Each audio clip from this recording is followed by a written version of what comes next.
Bismillahirrahmanirrahim. Assalamualaikum warahmatullahi wabarakatuh. Perkenalkan, saya Afsi, orang bodoh dan gila dari negeri ini. Izinkan saya untuk melanjutkan pembahasan tentang hadis Arba'in Nawawi. Disclaimer dulu, apa yang saya sampaikan di video ini adalah pembahasan dari apa yang telah saya pahami dari hadis ini. Jadi pembahasan ini bersifat sangat subjektif. Oke, kita mulai masuk ke isi dari hadis ke-35. Judulnya adalah hubungan antar sesama muslim. Oke, kita mulai dari sejarah atau bahasan hadisnya. Nah, dari Abu Hurairah radhiyallahu anhu, ia berkata, Rasulullah shallallahu alaihi wasallam bersabda, janganlah kalian saling dengki, saling menipu, saling membenci, saling membelakangi atau mengabaikan, dan janganlah kalian membeli barang yang sedang ditawar orang lain. Dan jadilah kalian hamba Allah yang bersaudara. Seorang muslim adalah saudara bagi muslim lainnya, maka tidak boleh menzoliminya, menelantarkannya, membohonginya, dan menghinakannya. Takwa itu ada di sini, sambil menunjuk dada beliau 3 kali. Seseorang telah dikatakan berbuat jahat jika ia menghina saudaranya sesama muslim.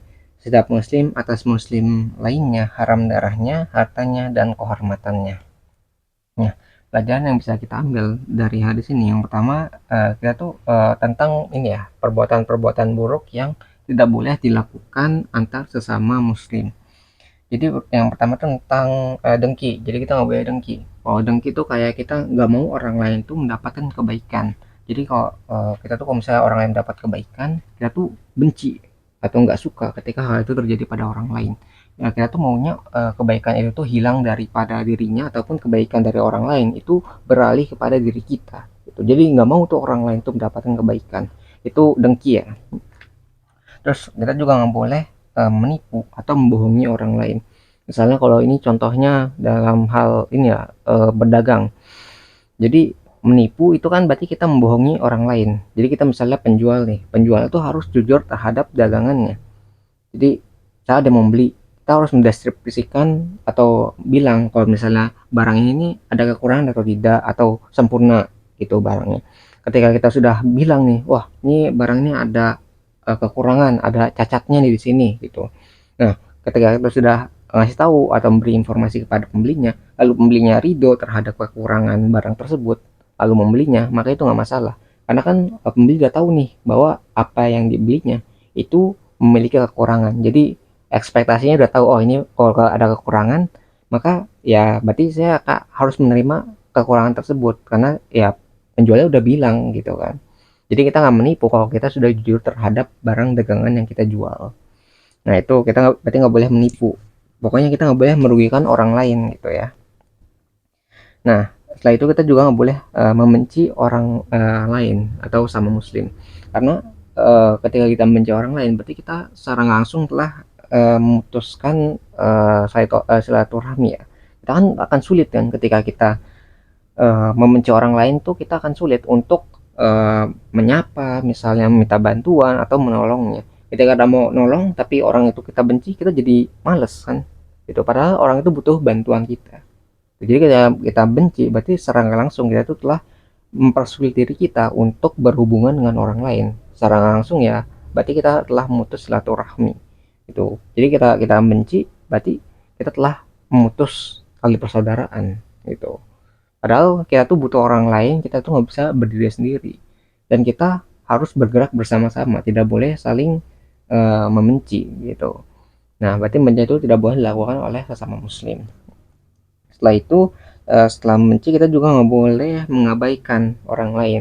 Maksudnya mengabaikan berarti kita tuh nggak peduli sama kondisi orang orang lain. Jadi misalnya orang butuh bantuan gitu ya.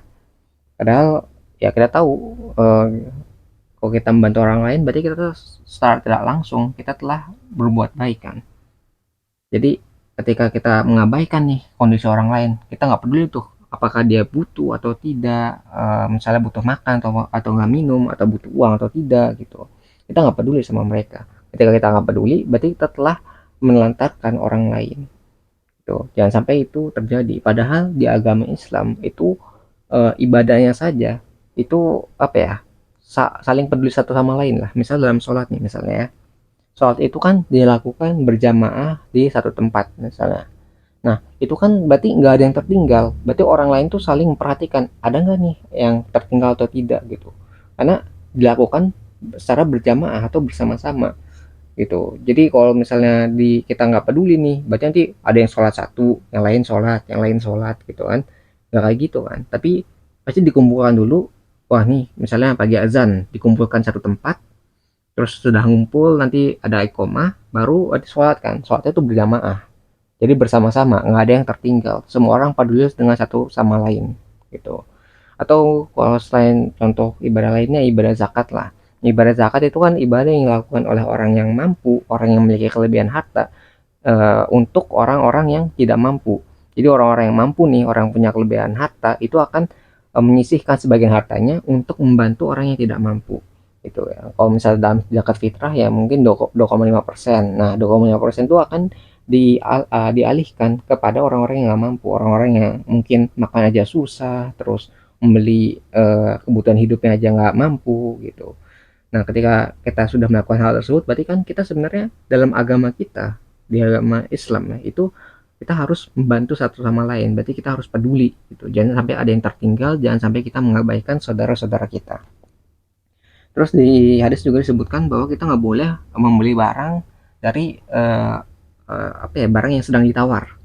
Nah, ini kenapa kita nggak boleh melakukan hal tersebut? Karena ketika misalnya gini ya, kita mau beli barang itu sedang kita tawar nih, tiba-tiba datang orang yang ingin membeli barang yang kita inginkan dengan harga sama atau harga yang lebih tinggi. Nah, secara nggak langsung orang itu telah menyakiti hati kita, seolah-olah kayak, wah padahal saya datang duluan, saya menawar barang itu gitu ya supaya lebih murah, tapi ada orang yang lebih kaya dari saya itu mampu membeli barang yang saya inginkan, soalnya kita tuh diserobot haknya gitu. Itu kan berarti telah menyakiti eh, pembeli yang pertama gitu. Jadi seolah-olah kita tuh, karena kita tuh orang yang nggak mampu membeli dengan harga yang sama, harga yang telah diberikan, maka kayak lo nggak mampu, nggak apa ya, nggak mendapatkan hak untuk memilikinya gitu. Jadi kayak kita tuh disakiti gitu, pembeli pertama tuh disakiti haknya. Hak, padahal kalau misalnya pembeli pertama itu bilang, oh saya nggak jadi membelinya, berarti nggak masalah gitu kan. Berarti emang barang itu bukan menjadi hak pembeli pertama. Nah, setelah itu baru boleh itu mungkin orang orang lain lah ingin membeli barang yang kita inginkan. Itu nggak masalah karena kita nggak jadi membeli kan, jadi hak kita sudah dicabut gitu. Nah itu, jadi pokoknya kita nggak boleh menyakiti lah hati orang lain, termasuk dalam uh, hal membeli barang.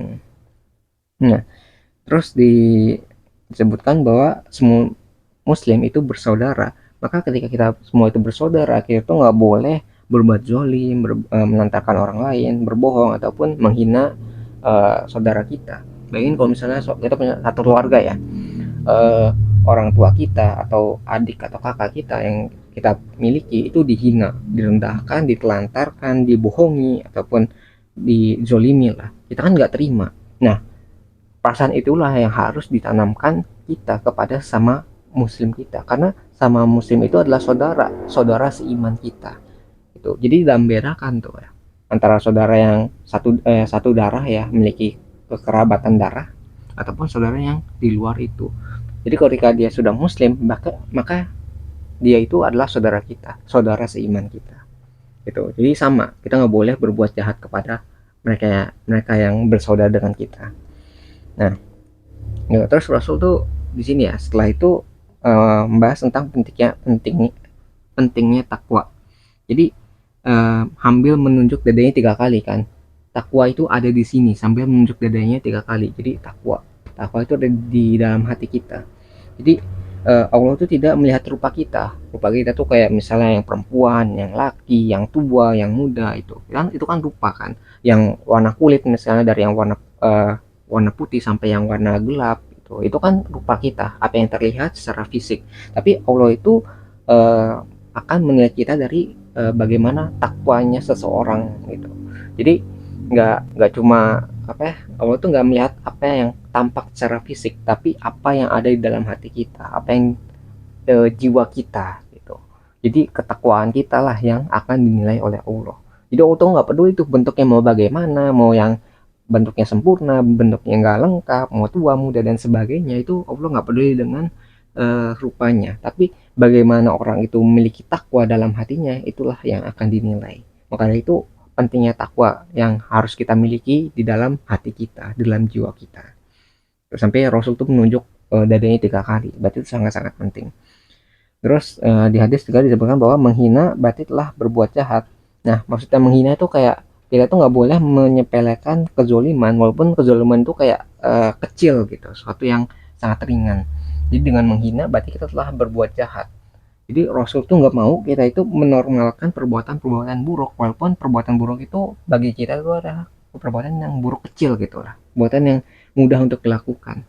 Jadi Rasul tuh nggak mau kita tuh berbuat jahat, walaupun berbuat jahatnya itu kecil, kayak kita menghina orang lain gitu. Ketika kita sudah menormalkan perbuatan-perbuatan buruk, nanti kita akan mudah untuk melakukan perbuatan-perbuatan buruk yang lebih besar gitu. Jadi kita jangan menyepelekan perbuatan-perbuatan buruk yang kecil, yang kita anggap kecil, sehingga kita memudahkan kita untuk berbuat buruk yang lebih besar gitu. Jadi Rasul tidak ingin kita itu berbuat buruk, walaupun itu kecil ya. Terus di di akhir hadis ditegaskan lagi bahwa muslim itu haram darah, harta dan kehormatannya atas muslim yang lainnya. Gitu. Jadi tegaskan lagi, darah itu kayak nyawa gitu ya. Nyawa itu haram atas muslim yang lainnya. Hartanya, entah itu dalam bentuk uang ataupun barangnya gitu. Itu pokoknya harta yang dimiliki orang lain. Terus kehormatannya, kalau kehormatannya itu ya kayak misalnya kita fitnah seseorang gitu. Itu kan telah berarti kita telah merusak kehormatan seseorang. Fitnah itu banyak ya. Fitnah itu misalnya kita nuduh orang itu tidak melakukan apa yang dia tidak lakukan. Jadi kita menuduh nih seorang itu belum tentu, padahal kan padahal orang itu belum tentu melakukannya. Jadi kita memberikan tuduhan-tuduhan palsu kepada orang lain. Itu kan fitnah. Entah itu tuduhan dalam mencuri, urusan berzina ataupun urusan membunuh. Itu kan fitnah. Misal orang tidak melakukan tapi kita tuduh. Itu cara nggak langsung berarti kita telah merusak kehormatannya. Itu walaupun misalnya orang ini benar-benar nggak ngelakuin, tapi ketika kita sudah menuduh orang tersebut, kehormatannya sudah rusak gitu. Kita sudah merusak kehormatan orang orang yang sedang kita tuduh itu. Maka itu kita nggak boleh asal menuduh ya tanpa bukti yang kuat. Nah, kita lanjut ke bagian selanjutnya tentang pesan dan kesimpulan. Jadi hadis ini menunjukkan bahwa setiap muslim adalah saudara dan mengajarkan kita bagaimana cara kita berhubungan antar sesama muslim. Hadis ini juga berisi perbuatan-perbuatan yang tidak boleh kita lakukan terhadap saudara kita. Karena setiap muslim itu haram darahnya, hartanya, dan kehormatannya bagi muslim yang lain. Semua perbuatan itu dapat dijadikan sebagai tolak ukur dari ketakwaan seseorang, yaitu sesuatu yang tidak tampak dari rupa dan fisik manusia, tapi sesungguhnya Allah menilai setiap manusia berdasarkan ketakwaannya. Semoga setelah mempelajari hadis ini, kita bisa menjaga, memperbaiki, dan meningkatkan rasa persaudaraan kita sesama muslim. Amin, amin ya rabbal alamin. Nah, mungkin sekian ya pembahasan pribadi yang bisa saya sampaikan mengenai hadis ke-35 dari buku Arba'in Nawawi. Sebelum saya akhiri, saya ingin menyampaikan bahwa jika ada kebenaran di video ini, maka itu semua bersumber dari Tuhan Yang Maha Kuasa. Dan jika ditemukan banyak kekurangan ataupun kesalahan di video ini, maka itu semua bersumber dari diri saya pribadi. Di channel ini juga kita ada moto, jangan didengar, jangan dipercaya, ragukan segala pilihan, dan selalu buktikan bahwa pendapat saya salah. Lalu jelaskan di mana letak kesalahannya. Saya menunggu jawaban Anda, wahai orang-orang pintar dan waras di luar sana, karena orang yang bodoh dan gila ini sangat membutuhkan bantuan kalian. Terima kasih bagi yang udah menyimak videonya, semoga bisa bermanfaat. Saya akhiri dengan kalimat wassalamualaikum warahmatullahi wabarakatuh. Saya Afzi pamit undur diri, kita ketemu lagi di pembahasan selanjutnya. Insya Allah.